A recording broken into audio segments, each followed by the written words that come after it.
ಹೀರೆಕಾಯಿ ಪಲ್ಯ ಮಾಡೋದಕ್ಕೆ ಹೀರೆಕಾಯಿ ತೊಗೊಂಡಿದ್ದೀವಿ. ಇಷ್ಟು ಹೀರೆಕಾಯಿ ತೊಗೊಂಡು ಎಲ್ಲ ಸಿಪ್ಪೆ ಎಲ್ಲ ತೊಗೊಂಡು ನೀಟಾಗಿ ಸಣ್ಣದಾಗಿ ಕಟ್ ಮಾಡ್ಕೊಳ್ಳೋಣ ಬನ್ನಿ. ನೀಟಾಗಿ ವಾಶ್ ಮಾಡಿಕೊಂಡು ಈ ಥರ ಸಿಪ್ಪೆ ಎಲ್ಲ ತೊಗೊಂಡಿದ್ದೀವಿ. ಈಗ ಇದನ್ನು ಸಣ್ಣದಾಗಿ ಹಚ್ಕೊಳ್ಳೋಣ. ನೋಡಿ ಇಷ್ಟು ಸಣ್ಣದಾಗಿ ಹಚ್ಕೊಂಡಿದ್ದೀವಿ. ಇಷ್ಟು ಸಣ್ಣದಾಗಿ.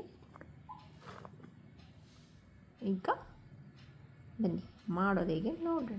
ನಾವಿವತ್ತು ಹೀರೆಕಾಯಿ ಪಲ್ಯ ಮಾಡ್ತಿರೋದು. ಇದು ದೋಸೆಗೆ ಚಪಾತಿಗೆ ಎಲ್ಲ ಚೆನ್ನಾಗಿರುತ್ತೆ. ಹೀರೆಕಾಯಿ ಪಲ್ಯ ಮಾಡೋದಕ್ಕೆ ಹೀರೆಕಾಯಿನ ವಾಶ್ ಮಾಡಿಕೊಂಡು ಕಟ್ ಮಾಡ್ಕೊಂಡಿದ್ದೀನಿ ಸಣ್ಣ ಸಣ್ಣದಾಗಿ. ಇವಾಗ ಅದಕ್ಕೆ ಏನೇನು ಬೇಕು ಅಂತ ನೋಡೋಣ ಬನ್ನಿ. ನಾನು ಅದ್ರ ಜೊತೆ ಮೊಟ್ಟೆ ಹಾಕ್ಬಿಟ್ಟು ಮಾಡ್ತಾಯಿದ್ದೀನಿ. ಚಪಾತಿಗೆಲ್ಲ ತುಂಬಾ ಚೆನ್ನಾಗಿರುತ್ತೆ. ನೋಡಿ, ಶುಂಠಿ ಬೆಳ್ಳುಳ್ಳಿ ಪೇಸ್ಟು, ಸ್ವಲ್ಪ ಸಾಲ್ಟು, ಕಾಳು ಮೆಣಸು ಪುಡಿ, ಚಿಲ್ಲಿ ಪೌಡರು, ಧನಿಯಾ ಪೌಡರು, ಸ್ವಲ್ಪ ಜಾಸ್ತಿ ಚಿಕನ್ ಪೌಡರ್ ತೊಗೊಂಡಿದ್ದೀನಿ. ಈಗ ಕೊತ್ತಂಬರಿ ಸೊಪ್ಪು, ಹಸಿಮೆಣಸಿನ್ಕಾಯಿ, ಟೊಮೊಟೊ, ಈರುಳ್ಳಿ ಈಗ ಇಷ್ಟು ತೊಗೊಂಡಿದ್ದೀನಿ. ಇವಾಗ ಮಾಡೋದು ಹೇಗೆ ಅಂತ ನೋಡೋಣ ಬನ್ನಿ. ಇವಾಗ ಸ್ಟವ್ನ ಅಂಟಿಸ್ಕೊಳ್ಳೋಣ. ಅಂಟಿಸ್ಕೊಂಡು ಒಂದು ಪ್ಯಾನ್ ಇಡೋಣ. ಪ್ಯಾನ್ ಇಟ್ಟು ಸ್ವಲ್ಪ ಎಣ್ಣೆನ ಹಾಕ್ಕೊಳ್ಳೋಣ. ಈಗ ಎಣ್ಣೆ ಕಾದಿದೆ. ಈಗ ಬನ್ನಿ ಈರುಳ್ಳಿ ಹಾಕ್ಕೊಳ್ಳೋಣ.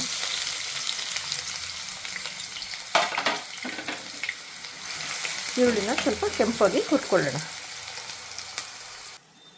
ಈಗ ಈರುಳ್ಳಿ ಚೆನ್ನಾಗಿ ಕೆಂಪಗಾಗಿದೆ. ಈಗ ಸ್ವಲ್ಪ ನಾವು ಇದಕ್ಕೆ ಹಸಿಮೆಣಸಿನ್ಕಾಯಿ ಹಾಕೊಳ್ಳೋಣ.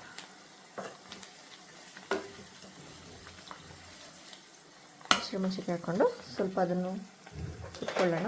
ಅದ್ರ ಜೊತೆ ಇವಾಗ ಶುಂಠಿ ಬೆಳ್ಳುಳ್ಳಿ ಪೇಸ್ಟ್ ಹಾಕ್ಕೊಳ್ಳೋಣ. ಓಕೆ, ಈಗ ಶುಂಠಿ ಬೆಳ್ಳುಳ್ಳಿ ಪೇಸ್ಟ್ ಹಾಕ್ಕೊಂಡು ಅದನ್ನು ಹಸಿ ಸ್ಮೆಲ್ ಹೋಗೋ ತನಕ ಚೂರು ಫ್ರೈ ಮಾಡ್ಕೊಳ್ಳೋಣ. ಇವಾಗ ಶುಂಠಿ ಬೆಳ್ಳುಳ್ಳಿ ಪೇಸ್ಟೂ ಫ್ರೈ ಆಗಿದೆ. ಈಗ ಇದಕ್ಕೆ ನಾವು ಚಿಕನ್ ಪೌಡರು, ಧನಿಯಾ ಪೌಡರು, ಅಚ್ಚ ಖಾರದ ಪುಡಿ, ಇದು ಸ್ವಲ್ಪ ಕಾಳು ಮೆಣಸು ಪುಡಿ ಇಷ್ಟನ್ನು ಹಾಕ್ಕೊಂಡು ಸ್ವಲ್ಪ ಇದನ್ನು ಫ್ರೈ ಮಾಡ್ಕೊಳ್ಳೋಣ. ಆಮೇಲೆ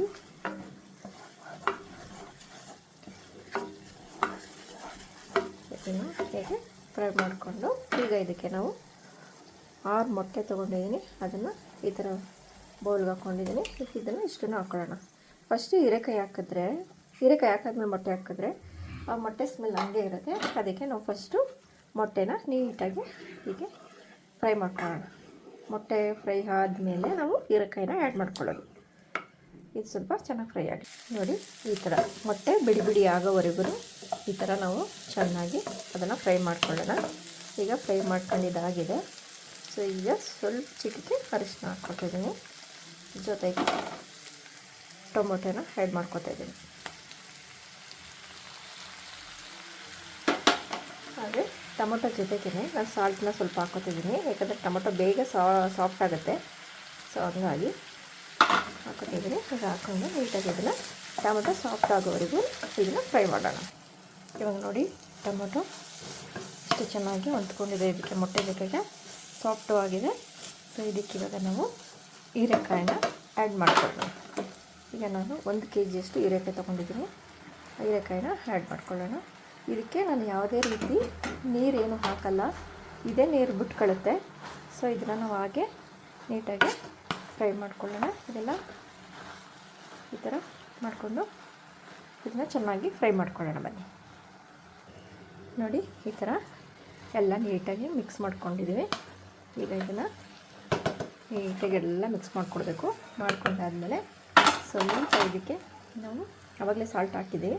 ಇನ್ನು ಸ್ವಲ್ಪ ಸಾಲ್ಟ್ ಹಾಕ್ಕೊಂಡು ಸೊ ಅದನ್ನು ಮಿಕ್ಸ್ ಮಾಡ್ಕೊಳ್ಳೋಣ.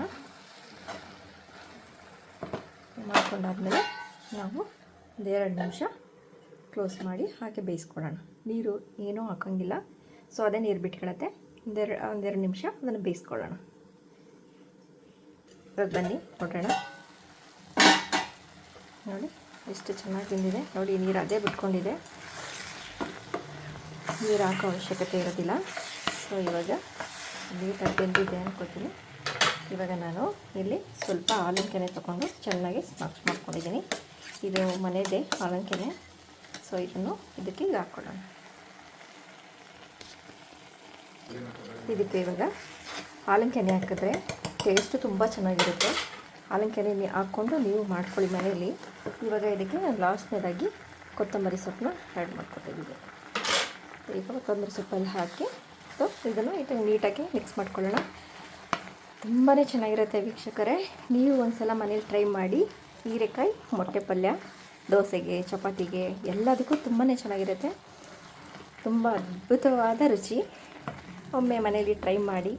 ನಾನಿವಾಗ ಇದಕ್ಕೆ ದೋಸೆಗೆ ಮಾಡ್ತಿರೋದು. ಈಗ ಈ ಕಡೆ ದೋಸೆ ಕಲ್ಲು ಇಟ್ಕೊಂಡು ದೋಸೆ ಹಾಕ್ಕೋತಾ ಇದ್ದೀನಿ. ಬನ್ನಿ ಆಮೇಲೆ ತೋರಿಸ್ತೀನಿ. ಇವಾಗ ನಾನು ದೋಸೆ ಹಾಕ್ಕೋತಾ ಇದ್ದೀನಿ.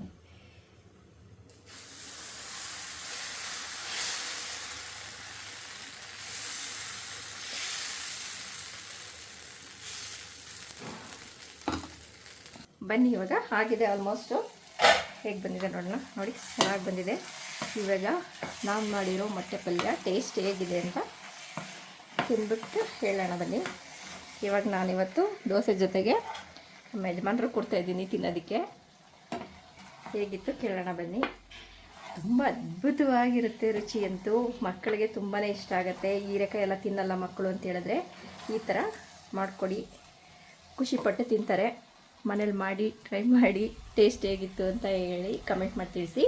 ಹಾಗೆ ಸಬ್ಸ್ಕ್ರೈಬ್ ಮಾಡ್ಕೊಳ್ಳೋದ ಮರಿಬೇಡಿ. ಹೇಗಿದೆ ಟೇಸ್ಟು?